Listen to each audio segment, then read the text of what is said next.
बहुत समय पहले की बात है। एक राज्य में एक बुद्धिमान राजा शासन करता था। राजा न्यायप्रिय और दयालु था, लेकिन वह अक्सर अपने वजीर से सलाह लिया करता था, क्योंकि वजीर बेहद चतुर और दूरदर्शी था। एक दिन राजा ने वजीर से कहा, मैं ये जानना चाहता हूँ कि कौन मेरा सबसे बड़ा मित्र है और कौन सबसे बड़ा शत्रु। लेकिन मैं किसी पर सीधे आरोप नहीं लगाना चाहता। क्या तुम मुझे ये पता लगाने का कोई तरीका बता सकते हो? वजीर मुस्कुराया और कहा, महाराज, इसका हल तो सरल है। आप बस ये घोषणा कर दीजिए कि आपने अपना खजाना खो दिया है और वह बहुत गुप्त तरीके से रखा गया था। फिर देखिए कौन आपके साथ खड़ा रहता है और कौन आपको दोष देने लगता है।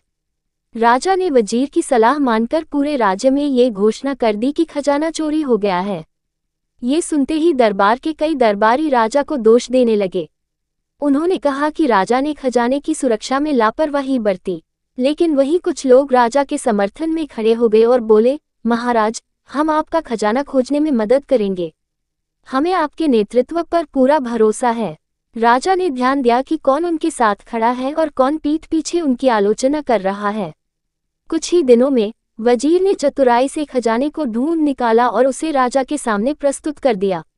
राजा ने वजीर की बुद्धिमत्ता की प्रशंसा की और कहा, तुमने मुझे सिखाया कि सच्चे मित्र विपत्ति में ही पहचाने जाते हैं।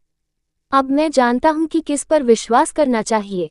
ये कहानी हमें सिखाती है कि संकट के समय ही सच्चे मित्र और शत्रु की पहचान होती है।